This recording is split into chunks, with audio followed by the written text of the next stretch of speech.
কুয়াকাটা সমুদ্র সৈকত বাংলাদেশের দক্ষিণাঞ্চলের একটি সমুদ্র সৈকত যা পটুয়াখালী জেলায় অবস্থিত।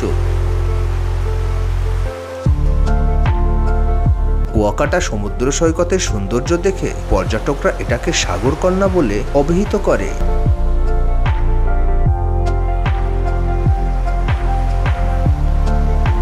এই সৈকতের বিশেষত্ব হল সূর্যোদয় আর সূর্যাস্তের দৃশ্য এক জায়গা থেকেই দেখতে পাওয়া যায়। এটি সাদা বালির সৈকতের তীর থেকে বঙ্গোপসাগরের সূর্যাস্ত ও সূর্যোদয় দেখা যায়। শীতকালে বিভিন্ন অতিথি পাখি দেখা যায় কুয়াকাটা সমুদ্র সৈকতে। সৈকতের পূর্ব দিকে গঙ্গামতী সংরক্ষিত বন অবস্থিত। চলুন দেখে আসি কুয়াকাটা সমুদ্র সৈকতের আসল ইতিহাস ও সৌন্দর্য।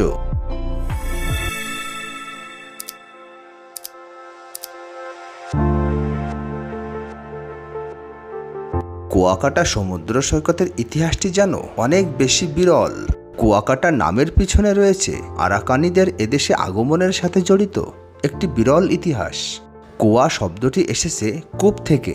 ধারণা করা হয় 18 শতকের মুঘল শাসকদের দ্বারা বার্মা থেকে বিতাড়িত হয়ে আরাকানিরা এই অঞ্চলে এসে বসবাস শুরু করে। তখন এখানে সুপেয় জলের অভাব পূরণ করতে তারা প্রচুর কুয়া বা কূপ খনন করছিলেন।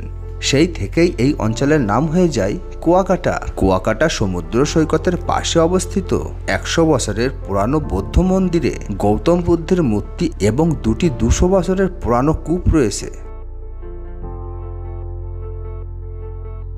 কুয়াকাটার অপর নৈসর্গিক সৌন্দর্য নিজের চোখে না দেখলে কখনো বোঝানো সম্ভব নয়, যা শুধু দেখলেই উপভোগ করা যায়।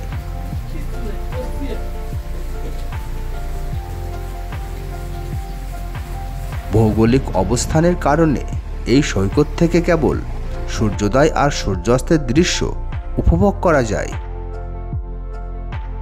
সূর্যোদয়ের সময় মনে হয় বিরাট এক অগ্নিকুণ্ড আস্তে আস্তে সাগর ভেদ করে আসমানের উপরে উঠে চলে যাচ্ছে।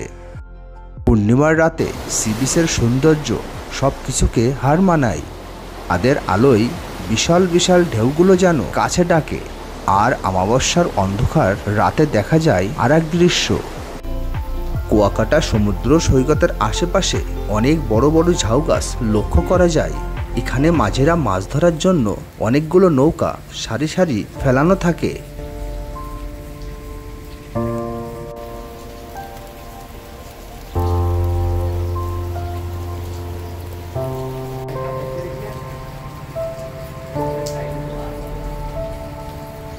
এই সমুদ্র সৈকতে দেশ বিদেশ থেকে বহু পর্যটক প্রতি বছর এখানে অসম্ভব আকারে ভিড় জমায়। বর্ষার দিনে কুয়াকাটা সমুদ্র সৈকত জনমানবহীন হয়ে পড়ে। পর্যটকদের উপস্থিতি নেই বললেই চলে। অপার সম্ভাবনাময় বাংলাদেশে কুয়াকাটা সমুদ্র সৈকতটি যেন লীলাভূমি।